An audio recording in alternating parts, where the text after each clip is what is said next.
baadhi ya vitu vya msingi kwenye somo letu, ikiwa linasema kwa kupigwa kwake sisi tumepona.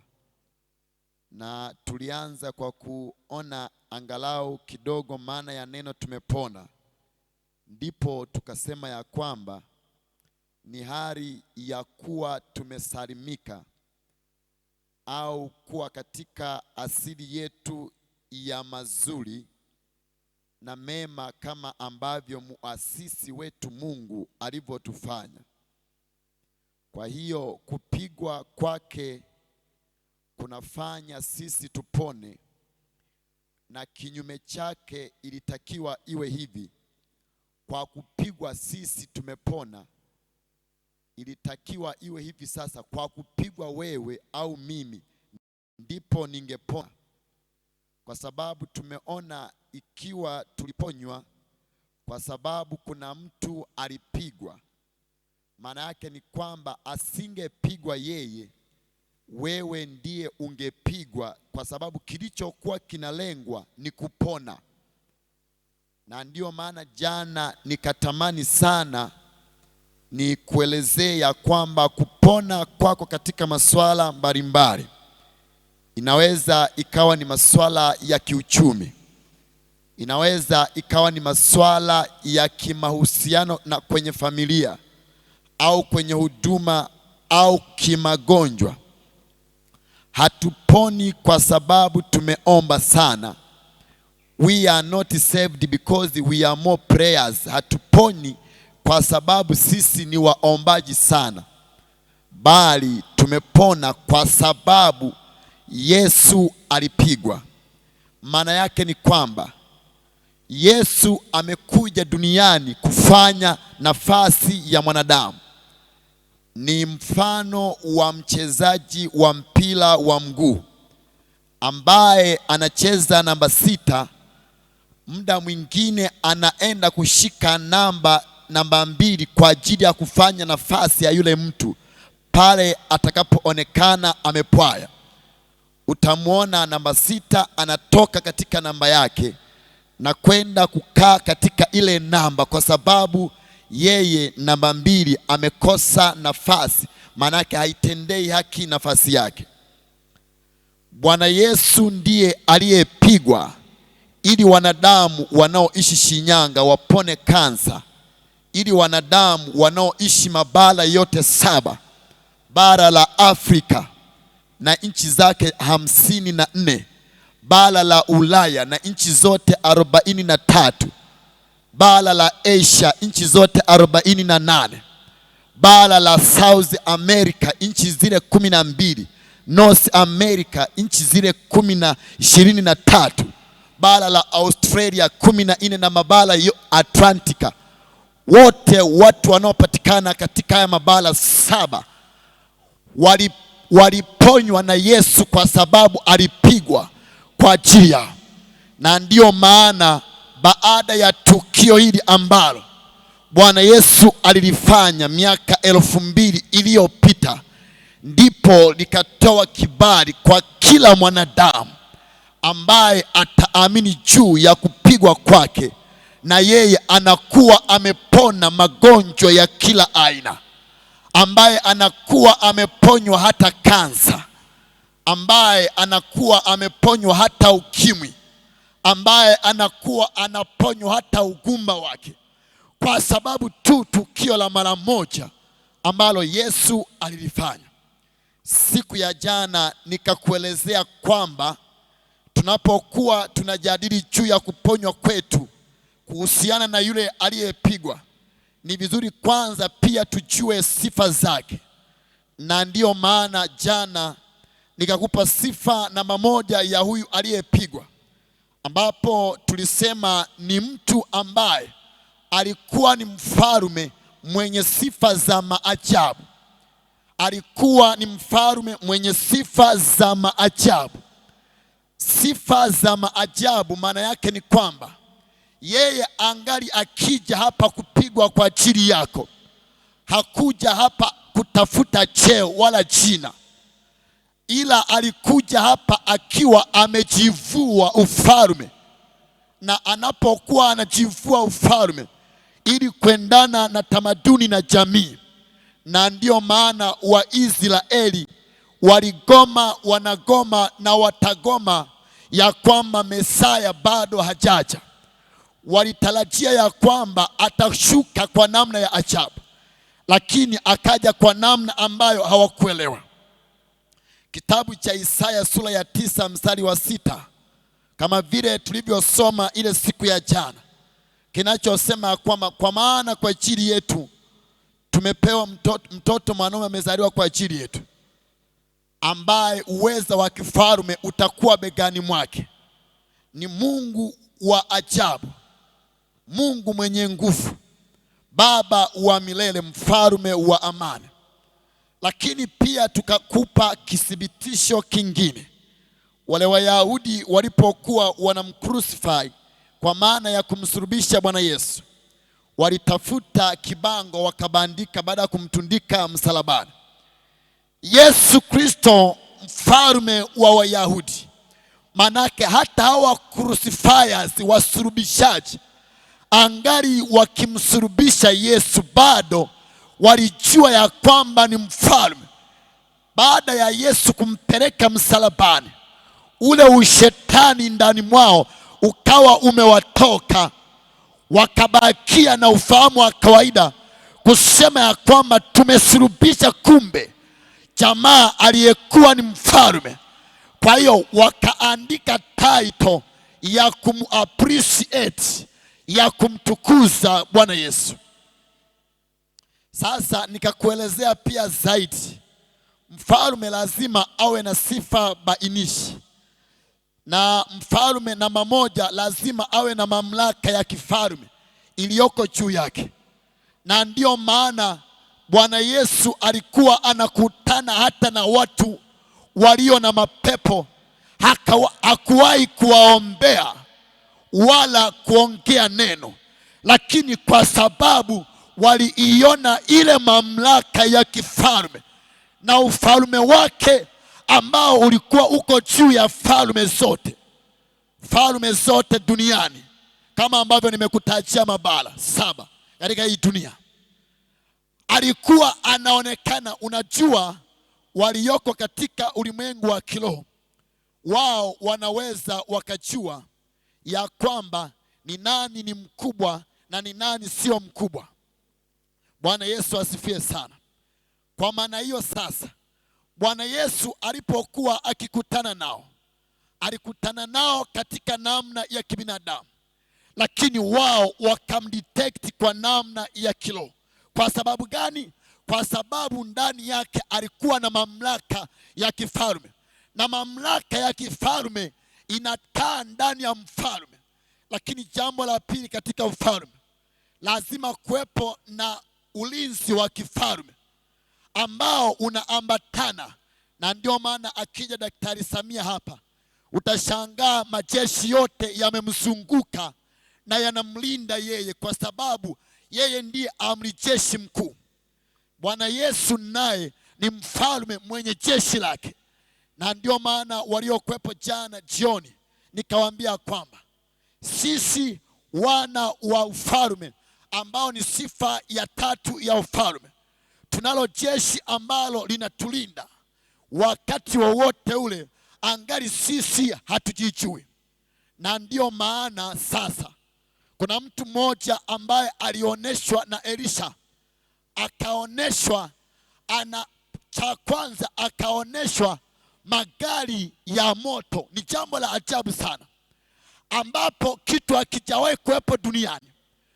Ufalme wa Yesu una silaha ambazo hazipo kabisa hapa duniani.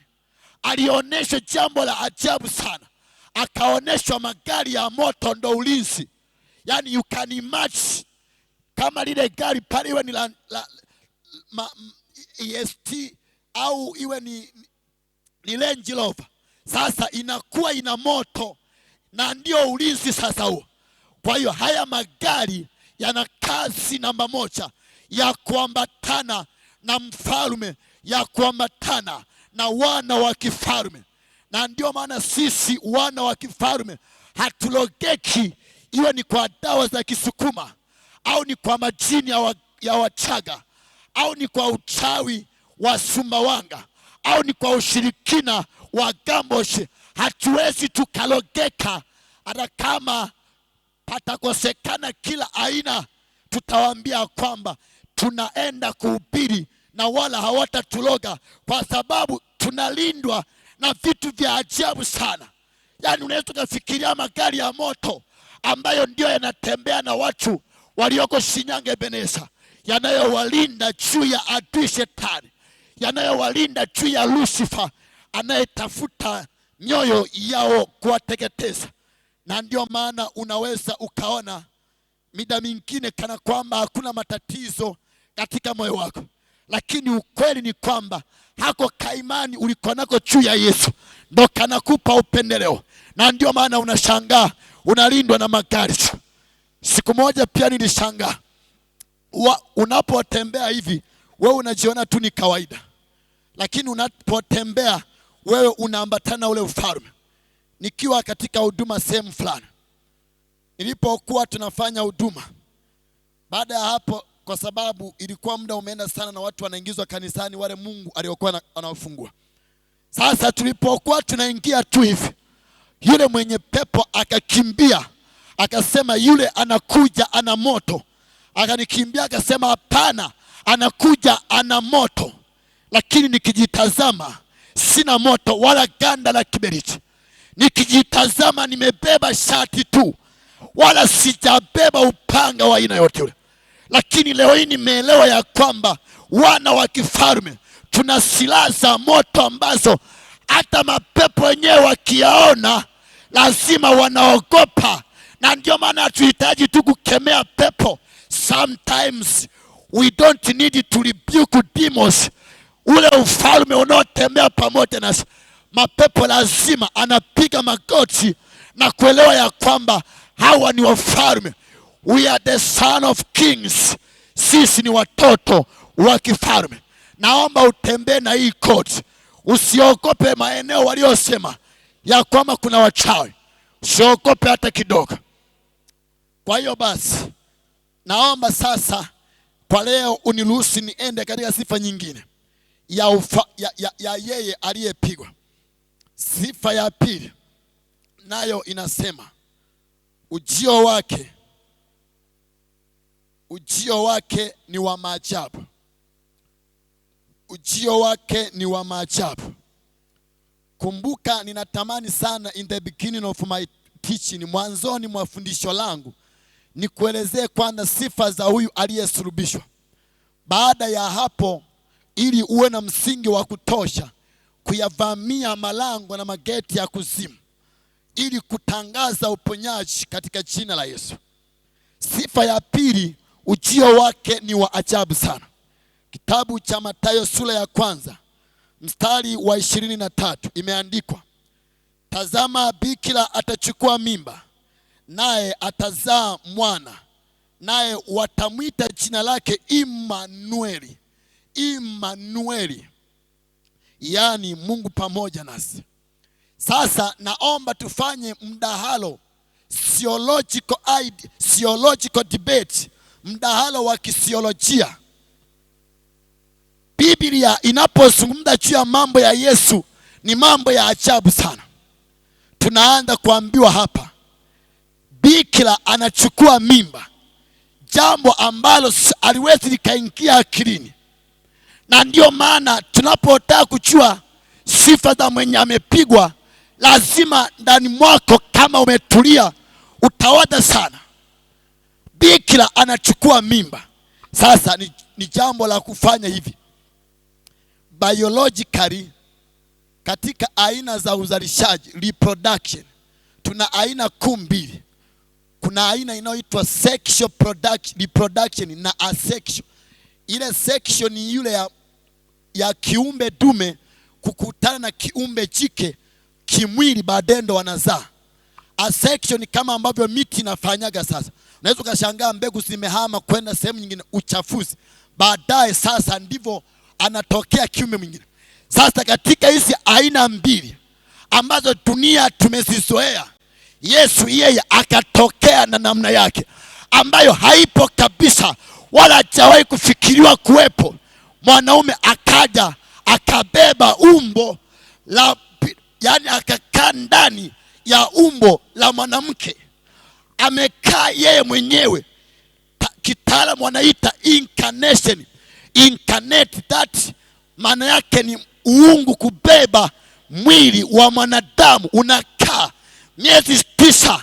Jamani, ni maajabu sana haya. Tunapozungumza habari za Yesu, watu wasitubishie, watakufa hawa. Ujio wake unatupa tujiulize sana. Inakuwaje mtu anazaliwa bila ya tendo la ndoa na anaishi na anatembea na hana matatizo ya akili, akiwa sio klesi, akiwa na akili kamili, akiwa anajua ni mimi ni nani? Ni maajabu sana wa Tanzania. Na ndio maana ingekuwa ni heri dunia nzima ikambeba Yesu. It would be much better that the whole world, ingekuwa ni vizuri sana dunia yote wakambeba Yesu. Wala hata una haja ya kubisha, utakufa mapema, kwa sababu ujio huyu jamani wa ajabu sana. Sasa nikupe tu jambo moja. Bwana Yesu ana sifa ya kuwa ndiye aliye, ungepigwa wewe au mimi usingekomboa chochote. Yaani ungepigwa wewe au mimi, hakuna ambacho ungekomboa. Sasa na ndio maana Yesu akaamua kubeba, akiingia ndani ya tumbo la bikira. Bikira tunajua ni mwanamke ambaye hajawahi kukutana na mwanaume. Sasa eti bikira ndo anabeba mimba. Bwana Yesu asifiwe sana. Kwa maana hiyo sasa, ujio wa Yesu unatoa mafundisho makuu matatu. The coming of Jesus brings 3 doctrines. Mafundisho matatu. Namba 1, Mungu huweza kumtumia binadamu yeyote yule kwa ajili ya kazi yake kwa wanadamu. Sasa Yesu alitumia mwanamke ambaye hana sifa za kuzaa, akatumia yeye ili kuleta jambo la mbinguni lishuke duniani. Maana yake kumbe Bwana Yesu anaweza akamtumia yeyote yule kwa ajili ya kustawisha kazi yake, hata kama wanadamu hawamtaki, hata kama wanadamu wanamkataa. Unashangaa mtu ambaye watu walisema weza akawa kiongozi, lakini ndio huyo anachaguliwa. Kwa sababu ingekuwa ni swala la sifa, Mariamu hakuwa na sifa za kuzaa, angechukuliwa mwanamke ambaye tayari alisha kuzaa. Angechukuliwa mama ambaye tayari ana mwanamume, lakini Bwana akamchukua unqualified woman, akamqualify mwanamke asiyokuwa na sifa, akampa sifa. Watu wangapi ambao tulijua kwamba huyu hawezi? Na kukumbusha kisa kimoja. Kuna mtu alikuwa anaitwa Daudi, ambaye alikuwa ni mchungaji, yuko porini anachunga. Lakini kuna jamaa alikuwa anaitwa Sauli. Jamaa huyu alikuwa akimlilia Mungu ili ya kwamba Samueli anamlilia Mungu aendelee kumweka katika kiti mtu anayeitwa Sauli, lakini Bwana akagoma. Baada ya hapo Bwana akamwambia, kwa nini kunililia ikiwa mimi nimemkataa? Basi chukua pembe uijaze mafuta, kuna mpako mafuta wangu nimejiandalia katika familia ya Yese. Amefika Samueli, akaanza kuangalia watoto, wakaja wale wenye mashati mazuri ambao wamevaa koti, waliovaa suti. Akatazama, Bwana akasema hapana, huyu achana naye. Baada ya hapo akaja mwingine, hapana achana naye. Akaja mwingine anasema hapana achana naye.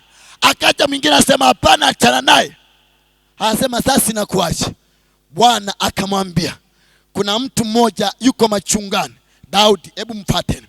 Ndipo alipomfuata Bwana akamkubali. Ikiwa Yesu aliweza akatumia binadamu ambaye hana sifa, na ndio maana tunaona katika dunia watu ambao tulikuwa hatuna sifa ndio Bwana ametutumia sasa. Mimi na washuhudia watu, sisi nyumbani kwetu katika ukoo wetu hakuna mhubiri hata mmoja, wala hata nilijaribu kumuulizia babu wa upande wa baba, akakumbuka tu kulikuwepo na mtu ambaye anasali na yeye anasali ile ya traditional, anasali huko, anaenda kwa waganga, sio tu kuhubiri. Nikamuuliza mama, akasema yani sisi kwetu hayupo hata huyu mmoja. Sasa lakini Mungu katuchagua sisi ambao hatuna jini zozote za injili. Na mara nyingi sana yamkini ninapokuwa nakutana watu nyumbani hawaelewi ya kwamba mimi ambaye walijania nitakuwa kama mwendelezo wa tamaduni zao, Bwana Yesu akatunyofoa kwa nguvu zake, baadaye akatuposition.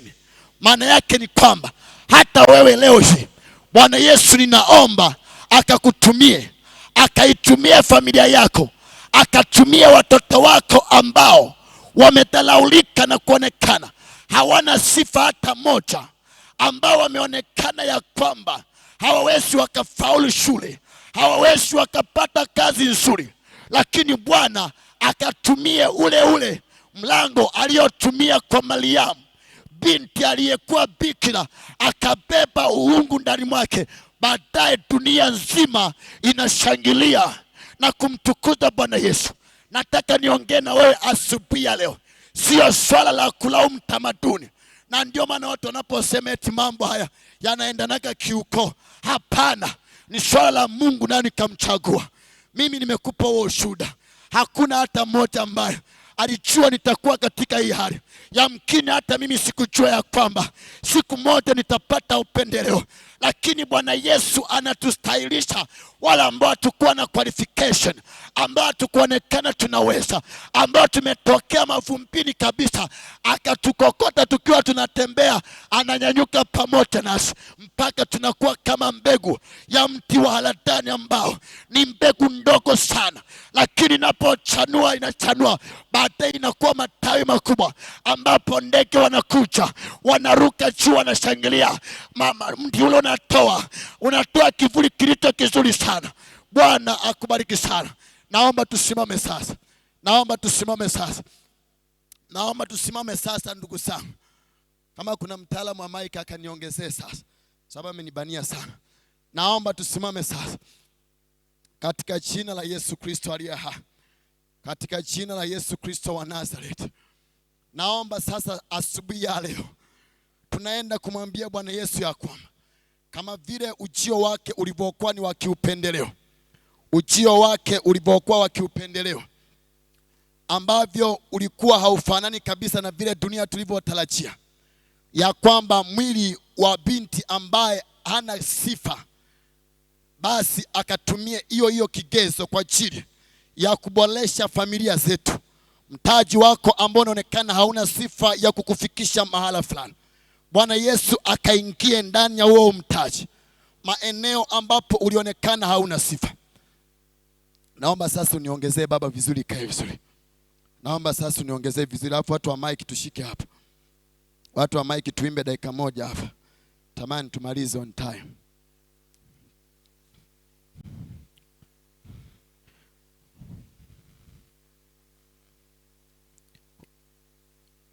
Umejaa neema Yesu, umejaa neema, umejaa neema Yesu, umejaa neema, umejaa neema, umejaa neema Baba Yesu, umejaa neema, umejaa neema, umejaa neema Yesu, umejaa neema maishani mwetu, umejaa neema Baba Yesu, umejaa kwenye maisha, umejaa neema Yesu, umejaa neema, umejaa neema, umejaa neema Yesu, umejaa neema, umejaa neema, umejaa neema Yesu, umejaa neema maisha yangu, umejaa. Mwambie Yesu amejaa neema. Riama sakaya, jaa neema, umejaa umejane, kwenye biashara hii umejane. Naomba mwimbie Yesu kwa kumaanisha umejane. Haleluya, umejane. Baba Yesu umejane, wanaotukataa umejane. Bwana Yesu, Bwana Yesu, Bwana Yesu. Riama sakataya, rie papa, riama ketereba shakaya. Ninataka sasa tukaingie katika maombi asubuhi ya leo, kumwambia Bwana Yesu awe pamoja na sisi, wale watu ambao tulionekana hatuna vigezo, wale watu ambao walitupesa, walitushambulia, walisema tutazaa, walisema tutabarikiwa, walisema tutainuliwa. Katika jina la Yesu ninaomba neema ya upendeleo. I pray for the prayer, I pray for the favor, I pray for the favor in the name of Jesus. I pray for the divine favor. I call a divine favor upon your life now, upon your life now, in the name of Jesus, in the name of Jesus. Ninaombea kibali cha kiungo katika familia yako, kikatembea pamoja na wewe wakati wowote ule. Wale ambao walijua ya kwamba wewe ni masikini, waliojua ya kwamba wewe familia yako hawasali viongozi, hawasali marais, hawasali wabunge, ninakata hizo minyololo, ninakata hizo minyololo kwa jina la Yesu, kwa jina la Yesu, kwa jina la Yesu, kwa jina la Yesu, kwa jina la Yesu. Riama sakataya, riama sakataya. Moto wa Bwana uko mahali hapa, na wala ambao wanatutazama katika mtandao, tunaomba kwa jina la Yesu. Yamkini na wewe ni mfano wa Bikira Mariamu ambaye hakuwa na vigezo vya kubeba tumbo la mtoto ndani mwake, lakini kwa sababu ya ile neema ya Bwana, ile neema ya upendeleo, Bikira Mariamu akabeba mimba. Nami ninakuombea katika jina la Yesu, katika jina la Yesu, pokea kibali, pokea kibali, pokea kibali. Roho ya Bwana iko juu yangu wakati sasa, maana Bwana amenitia mafuta nikuhubirie wewe mnyenyekevu habari njema ya kwamba sisi tunapomwamini Yesu anatupa kibali. Hata kama wanasema kwenye hiyo ofisi hawakaagi watu wenye elimu kama ya kwako, katika ya mazingira hakuna naye survive. Ninakutamkia, I pray for divine favor, na kuombea kibali cha Bwana Yesu. Ya baba riama seketaya. Naombea kanisa langu la Keketia Benesa, Bwana akatufanye kuwa kizazi cha moto, Bwana akatufanye kuwa kizazi cha moto. Riama sakaya, riama sakaya. Ninawaombea wachungaji wangu, Bwana kawape kibali, hata kama wanadamu na washirika wapende. Ninaombea Bwana kawape kibali wazee wangu wa kanisa, ninaombea Bwana kawape kibali mashemasi wetu, wainjilisti wetu. Riama sekea, riama sekea. Tayari Yesu ameshuka, kibali cha Bwana kinavikwa ndani mwako. Jiweke tayari sasa, asubuhi ya leo ukapokea kibali kwa jina la Yesu, kwa jina la Yesu, kwa jina la Yesu. Ninaingia katika ulimwengu wa kiroho, ninabeba kibali cha Bwana na kitungumikisa ndani ya ukoo wako. Akapatikane mhubiri hata kama hawapo, akapatikane mwimbaji hata kama hawapo. Ninapasua kila kamba, ninaenda mashimoni, naenda kwenye makaburi, ninafanya vita na wachawi juu yako, ninafanya vita na misimu juu yako iliyoshikilia kibali cha Bwana kwa mamlaka ya jina la Yesu. Aya. nafanya vita na majoka, nafanya vita na mizimu ambayo imeshikilia hilo tumbo lako, ambayo imeshikilia hiyo baraka yako katika familia yako. Ninapasua, ninapasua, ninapasua.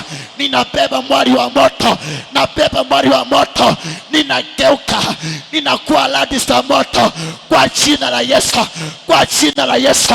Ninaangusha wafalme, ninaangusha wafalme waliokaa. Ninamwombea mama moja, namwombea dada moja, namwombea kaka moja katika mtandao ambaye amekosa neema, ambaye amekosa upendeleo. Ninaomba neema ya Yesu wangu ishuke ndani mwako, ishuke ndani mwako wakati una majira kama haya. Riyama sakataya. Tayari mapepo wameanza kukimbia, tayari neema inashuka juu yako. Endelea kuweka moyo tayari. Rapapapapa, katika jina la Yesu, katika jina la Yesu. I pray for the divine favor in the name of Jesus. Na wateka waganga wa Shinyanga, nateka wachawi wa Shinyanga, na wapokonya. Ninaenda mpaka magerezani, naenda mpaka kwenye mashimo. Ikiwa kuna kibali cha mtu mmoja aliyeko Tanzania, aliyeko Shinyanga, aliyeko Keketebenesa, aliyeibiwa kibali kwa namna ya kichawi, aliyeibiwa kibali kwa namna ya kipepo, na kila vikao vyote nalipua kwa moto, nalipua kwa moto, nalipua kwa moto, na sambaza moto. I release fire, I release fire. Ria papa, ria papa. I release fire, I release fire, I release fire in the name of Jesus, in the name of Jesus. Na wapokonya, achia, achia, achia, achia, achia kibali cha biashara ni akina Chuma Ulete, na wakamata kwa moto. Achieni kibali, achieni kibali. Imeandikwa ya kwamba nitarejesha miaka ambayo imeliwa na nzige palale na matumacho. Ninapita magereza yote ya kichawi katika jina la Yesu. Watu wote tunyoshe mikono juu sasa. Napenda kumalizia na waomba wazazi wangu tunyoshe mikono juu sasa. Baba, katika jina la Yesu ninaombea wazazi wangu. Baba, ukawape kibali bila kujali kuna tamaduni hiyo, kwa mamlaka ya jina la Yesu. Bwana, uwatunze na kuwalinda. Tumchapia Yesu makofi. Naomba tumchapia Yesu makofi. Karibu sana jioni, tutakuwa pamoja, lakini naomba nikuahidi jambo moja kwamba kwa maombi tunarejesha kibali, kwa maombi tunarudisha kila kilichopotea, kwa maombi viwete wanatembea, kwa maombi waliokufa wanafufuliwa katika Yesu, kwa maombi magonjwa yote iwe ni kansa inawaachia watu. Bwana Yesu aliniambia ya kwamba hakika ameyachukua masikitiko yetu. Bwana Yesu aliniambia ya kwamba hakika yeye ndiye huwa ufufuo na uzima. Ninaona wafu waliokufa kwa namna za kichawi wakifufuliwa tena. Ni saa ya uamsho na miujiza kwa mataifa yote na mabara yote. Mungu akubariki sana. Tumchapie Yesu makofi. Baba mchungaji, karibu sana. Chapia Yesu makofi. Pastor, karibu sana. Amen.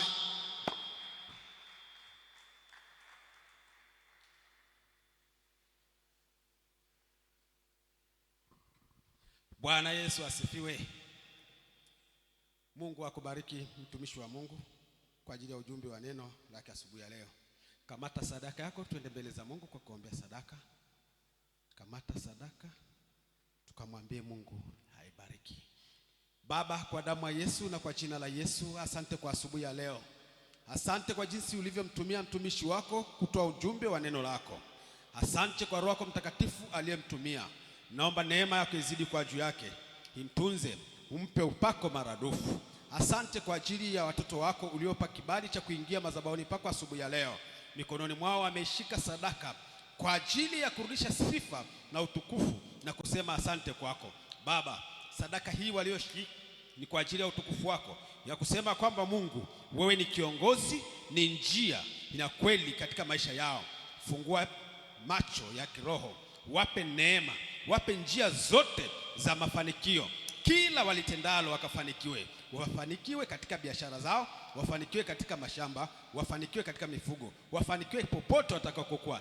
Neema yako izidi kuwa nao. Tunakushukuru Yesu kwa sadaka hizo wanazokutolea kwa ajili ya utukufu wa jina la Yesu. Kutana na mahitaji ya kila mmoja, na kila tamko linalotamka katika sadaka hiyo ukawajibu sawa na mapenzi na makusudi yako. Kwa Yesu Kristo uliye Bwana na Mwokozi wetu tunaomba na kuamini. Amen. Pokea baraka za Bwana Yesu. Bwana Mungu akubariki na kukulinda. Bwana akuangazie nuru za uso wake akufadhili. Bwana akuinulie uso wake akupe amani yake. Kwa jina la Mungu Baba na Mwana na Roho Mtakatifu. Amen. Karibuni kwa sadaka na tuenende kwa amani ya Bwana. Mungu hawabariki.